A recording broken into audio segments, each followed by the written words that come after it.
I'm Niki Christoff, and welcome to Teched Up. This episode was taped live on the main stage of the Consumer Electronics Show in Las Vegas. Sheila Warren, the CEO of the Crypto Council for Innovation, joined me for her fresh take on the future of crypto. We break down where we go after a year of headlines dominated by criminal bros and celebrity NFTs.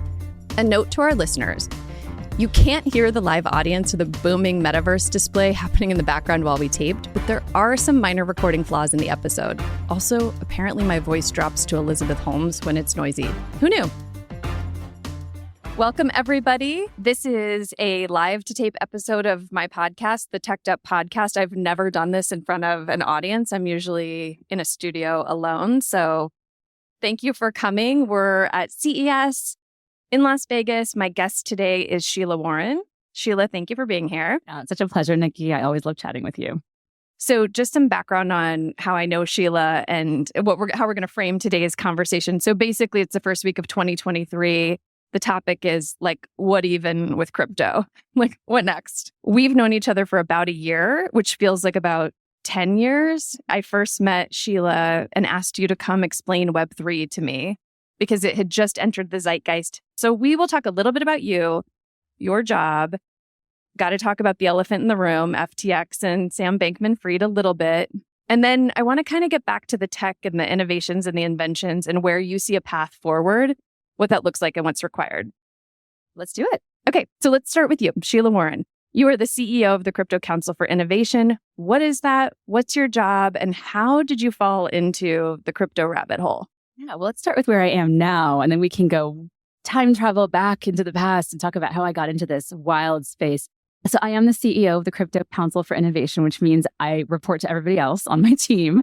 And what we are is a policy and advocacy organization that focuses a lot on evidence-based education and advocacy. So as you all know, there's a lot of nonsense about crypto out there, both positive and negative. And what we're trying to do is basically bring fact to that conversation. We work currently at the state level, we work at the federal level in the United States, we work in London, in Brussels, in Singapore, in Hong Kong, and we're trying to just ensure that the exciting opportunities in this space, there's preservation of that opportunity, and that we're also addressing some of the challenges that do exist. So I'm a lawyer by training. I started off working at a Wall Street law firm called Cravath.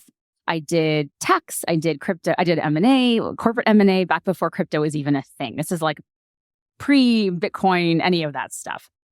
And from there, I moved out to Silicon Valley and I worked with the last generation of tech billionaires who were very frustrated about how challenging it was to create innovation models within philanthropy. I wanted to address some of that.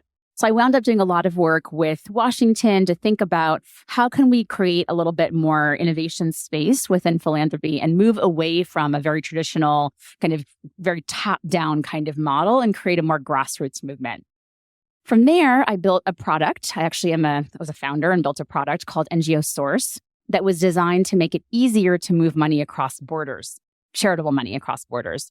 And then I spent 10 years in civic tech, just thinking about how do we empower communities? How do we empower small local nonprofits to use technology in a way that's going to be productive and not fall into actually hype cycles around things? And so I came at this not about, dipped in my background, funnily enough, not in terms of the money side and the financial services side, but actually around data. And to this day, I remain very passionate about decentralized data storage and data capture and data hygiene. Those are really important things to me. So what happened was, while I was at TechSoup, the place where I was general counsel and in civic, we took that organization from, a handful of countries to basically everywhere in the world. And we were working in Uganda. And for whatever reason at that time, a lot of funding was going into Ugandan LGBTQ organizations. And actually, I know why that was happening, because during my tenure there was a law that was passed that criminalized being LGBTQ, not behavior, just being LGBTQ.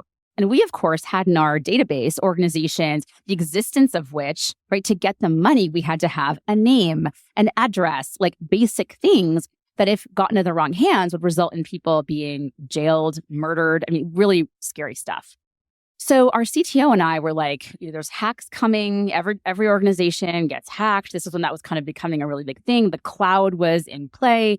All of that, we were moving from on-premise to cloud software. All of that was happening. We were very concerned about this. And I had dinner with a friend who said, why don't you put all that data on the blockchain? which of course makes no sense. At the time, it's like 2015, I was like, oh, that's a great idea. We should do that. All the data on the blockchain, right? Then I learned about hashes and all these kinds of things. And I just got obsessed with this idea that if we removed a honeypot, if we removed a centralized authority, that could make a lot of things safer for a lot of the organizations I was working with. And to this day, that remains something, as you know, I'm very passionate about. So this is one of the things I love about Sheila, and you don't have to comment on this because I know who some of your clients are. There's a stereotype of who works in crypto, and it's not a lawyer who was in philanthropy, who's focused on the international applications of blockchain technology. It's, I think it's bros in board shorts driving Lambos, but I think it's so important that we elevate the voices of who else is in this space. So most of my clients in crypto, former law enforcement, a lot of women, a lot of parents, middle-aged parents. So I think there's a stereotype based on the headlines that we see that doesn't do justice to the industry. So let's talk for a minute about headlines, and then I want to shift to the inventions that will not be uninvented and what you see on the horizon and what real use cases are if you get out of the kind of meme coins and shit coins and altcoin. I don't know if I can say that. Yes, sorry. I'm probably the only person. Podcast. No, but I think I'm the only person who just uses a swear word here.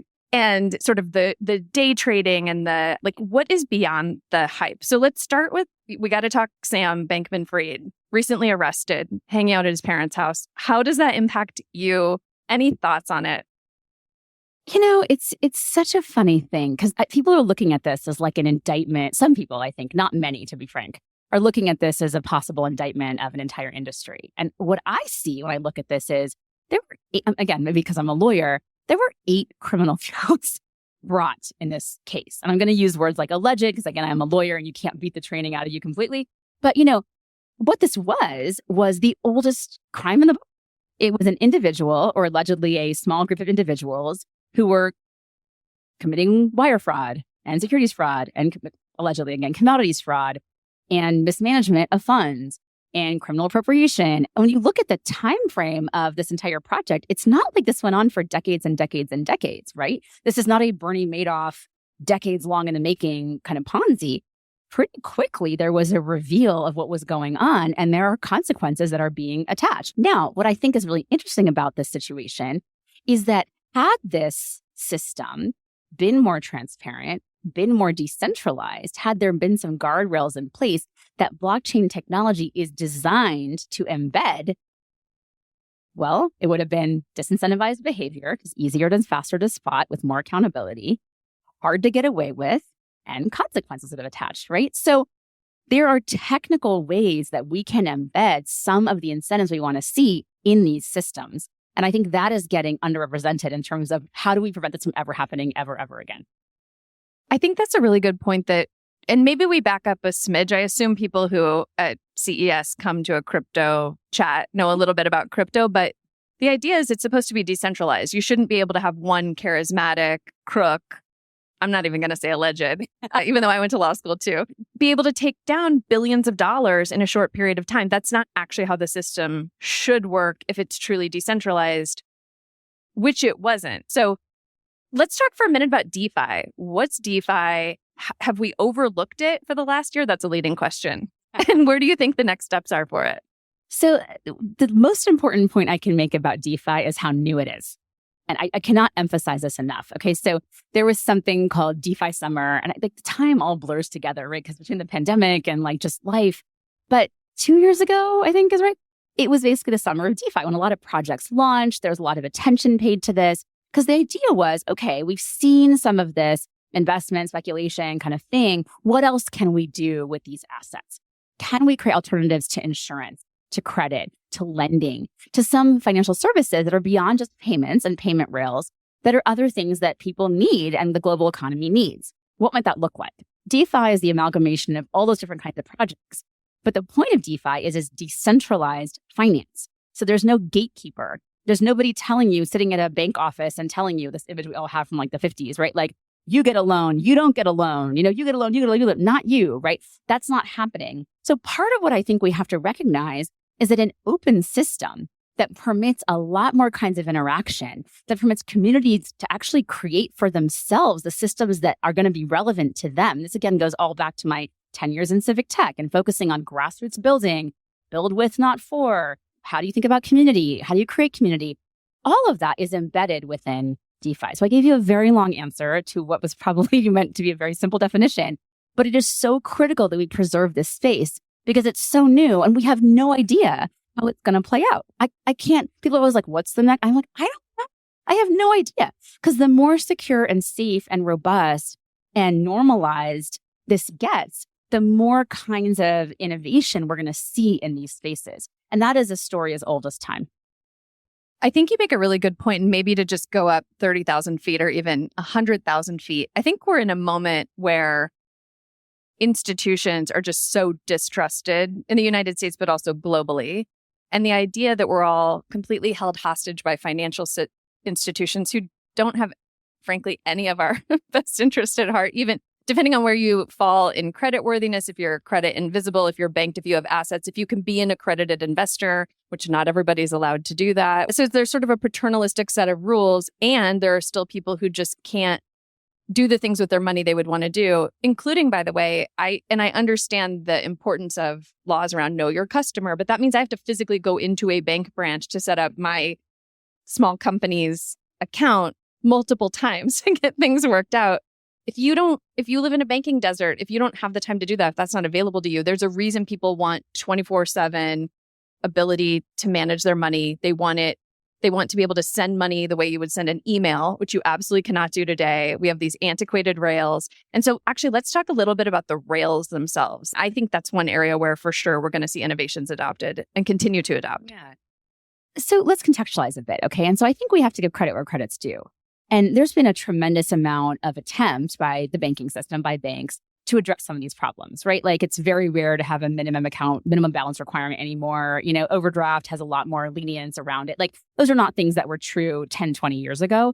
So there has been progress, but you don't pivot a giant ship fast. Like things move very slowly. And at the end of the day, those systems have been around for a very, very long time. So to expect there to be full accommodation of a new reality, a new digital native reality, a new crypto native reality, it's just not realistic. And credit, I think, also to certain lawmakers and regulators who saw this problem and insisted on some changes too. Let's be real about where the incentives came from.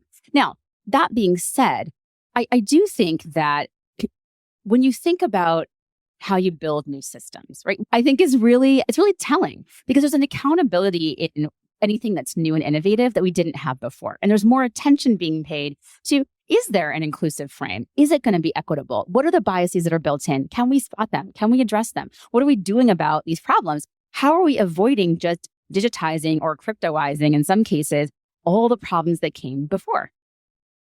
Digress for a moment. One of the reasons that I chose to focus on policy, so prior to this job, which I didn't mention, I founded the blockchain team at the World Economic Forum. By the time I left the forum, I ran all of tech policy. So the forum has kind of 3 verticals. It's got geopolitics, climate, and tech. I ran tech. So I could have pivoted to a lot of things. I could have gone into who knows what.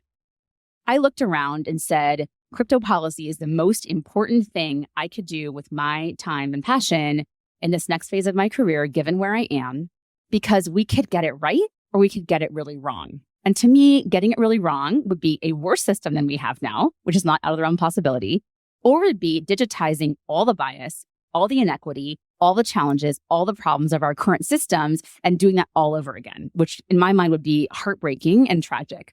Or we could actually incentivize a different system that would default to a more equitable approach.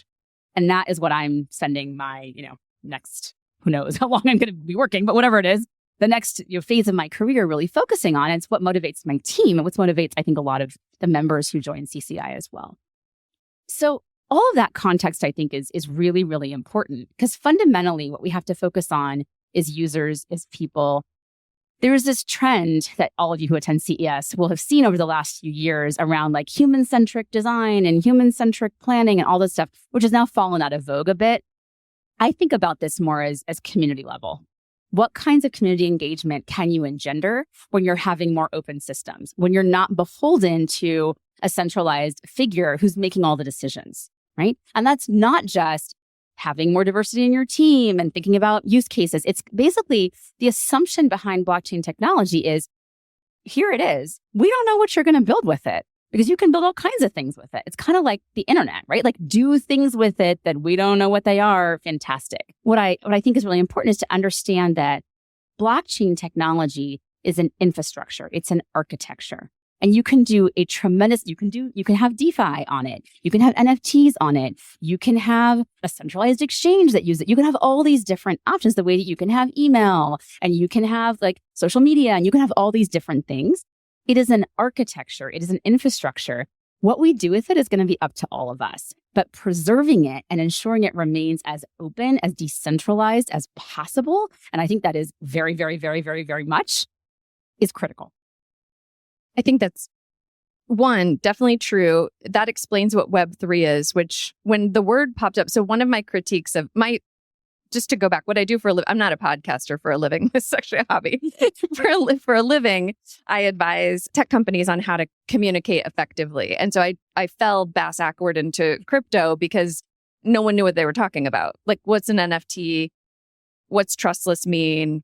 What does any of it mean? And the terms keep, what's a DAO? It's like you can't possibly keep up in some ways, which makes it exclusive to people when it's meant to be really inclusive of people. So a big piece of advice I give is like, make it accessible and make it useful, because right now it's hard to have it be useful or accessible. It's a combination of game theory and finance and computer science, and it's incredibly intimidating, but it has to be useful. The original question I asked was about our crummy financial rails. And we don't actually have to talk about it much, but it might be worth talking just for a moment about remittances, which I think are best current use case for how people are using crypto. Yeah. The challenges around our current rails are that they're clunky and slow. And I'm not going to name any names. There's a variety of different things we could talk about here. They're not incentivized really to be that different. Again, credit where credit's due. There's been progress. We want to have some friction in systems. Okay. I'm not a person who's like frictionless is, immediate. Like, sometimes you screw up and you send a thing and you're like, oh, damn it, right? Like wrong Venmo person or whatever it is, right? There is benefit sometimes to having friction as long as it's thoughtful friction. And we are at a point now where there's a clunky system that has a lot of friction in it, and not all that friction is intentional and not all that friction is useful. In fact, most of it is not useful. So you think about the fact that over the course of the last 15 to 20 years, you've seen what are called banking deserts, which means places where it's really hard to engage with banking services that have cropped up both in the United States and certain communities, but also globally. And I became obsessed about 10 years ago with this concept called de-risking. And the idea is that certain rules and regulations that were put into place made it expensive and challenging for financial institutions to engage with certain populations or in certain communities because they were considered too risky. So rather than open themselves up to what were small dollar value consumers and communities, a lot of banks and FIs just chose to exit. They were like, you know what? I'm just not going to be there at all because I can't be accused of doing anything that's too risky. Nowhere did this happen more than post-Patriot Act. After the Patriot Act, most people are familiar with the no-fly list. You get on the no-fly list, you're kind of screwed. Getting off that thing, wow. It was never easy, but let me tell you, from like 2001 to like 2010, forget it. You were just absolutely hosed if you were on that no-fly list. And a lot of people were put on there because the thinking was better to be more cautious than not. The same thing was happening in financial institutions, right? In the very important and critical, let me be very clear, policy goal of stopping terrorism and terrorist activity, there was overreach to a degree that was really, really problematic. And that was also just as evident, the same kind of no-fly concept applied to financing, okay? So getting a bank account with a certain name, it got really, really tough. Getting a bank account from a certain geolocation became really, really tough. And over time, what you saw was, because of this, there'd be like one bank that would serve a community in, I don't know, like rural Senegal, just making this up, or in an island community. And to get money there, you'd have to hop through like 17 banks. Not an exaggeration. There's a real case I had to deal with getting money to Haiti one time. 17 different banks. And each bank was required or thought it should do its own diligence on the recipient bank. And so that has cost. So you're sending money to a place and you're like, half of it is getting there. And again, not an exaggeration. Not the most common 50%, but like really, really, really high. So what do people do?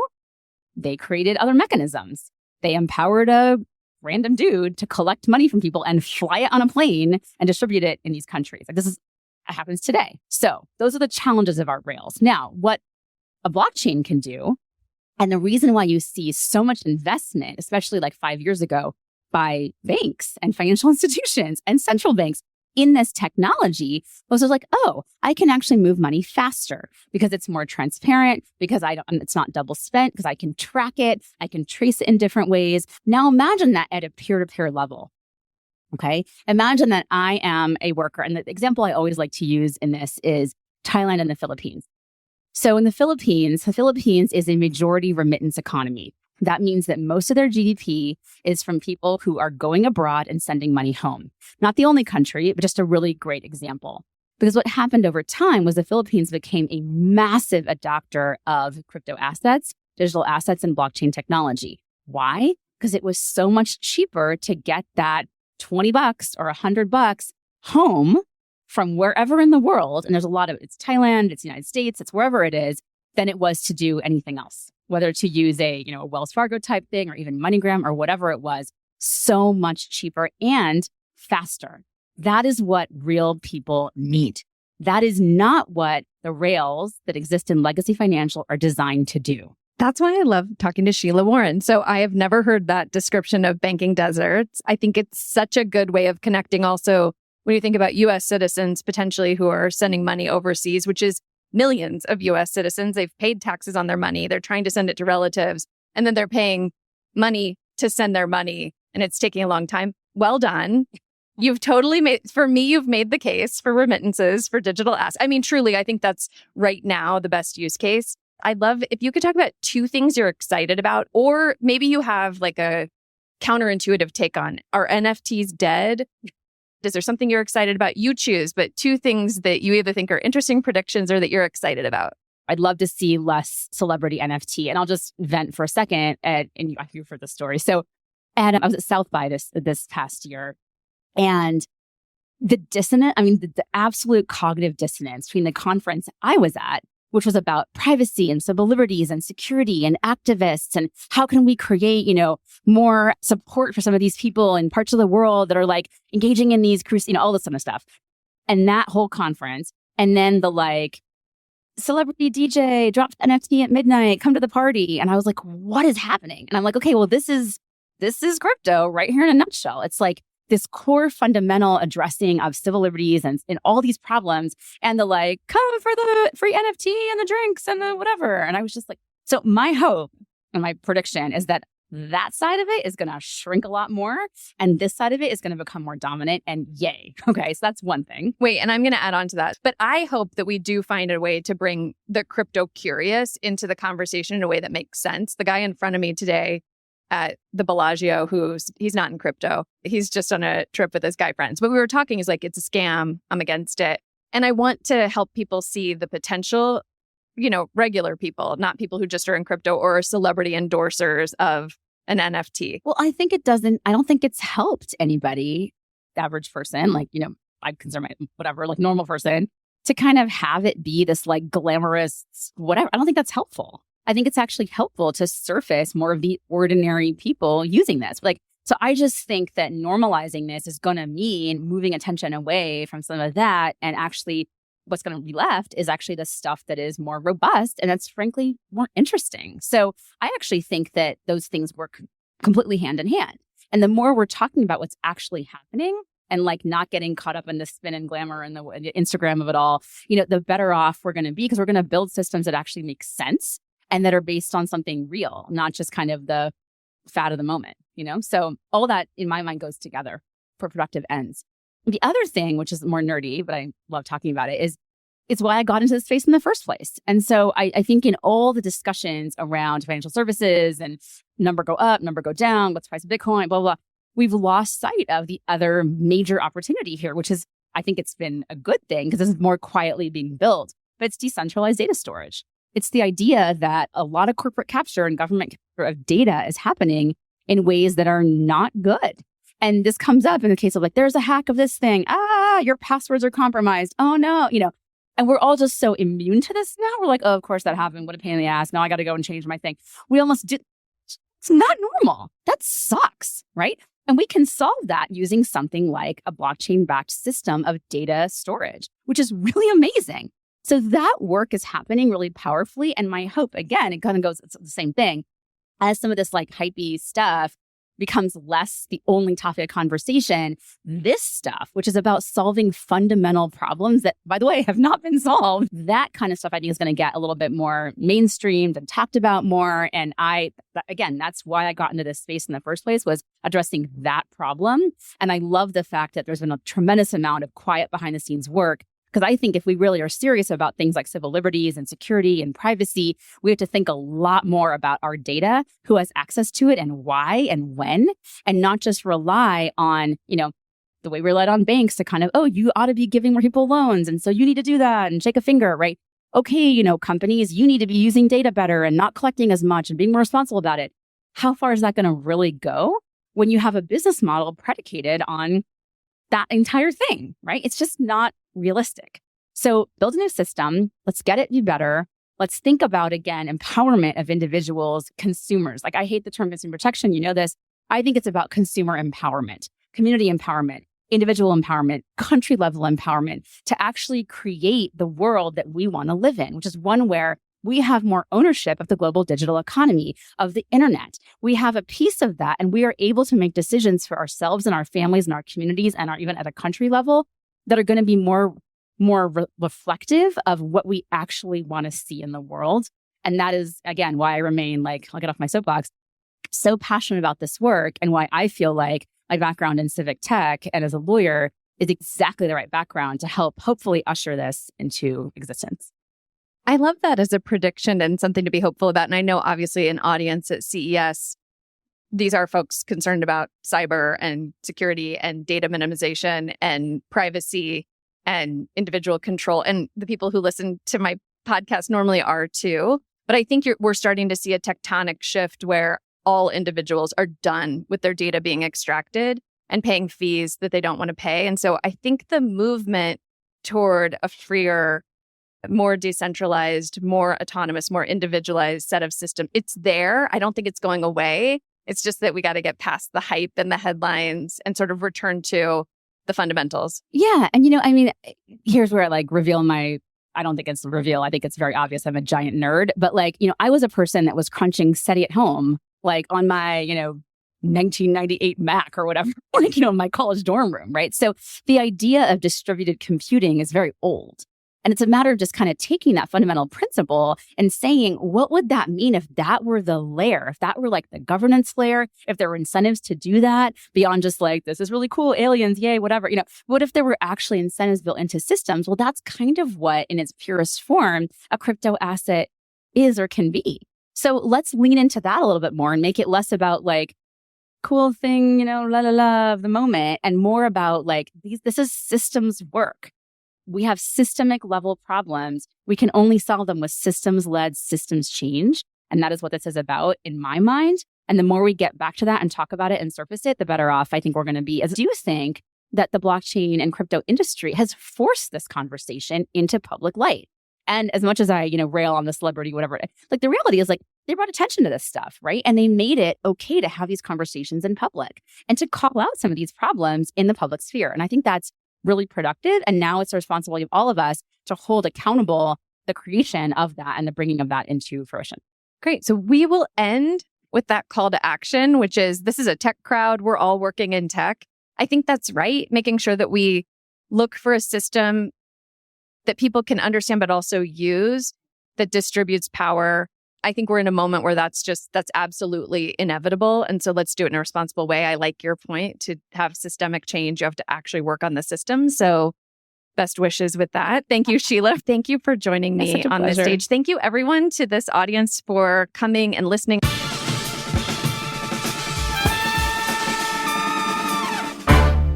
I'm predicting that our next episode is going to be a real humdinger. Spoiler, I drag TikTok.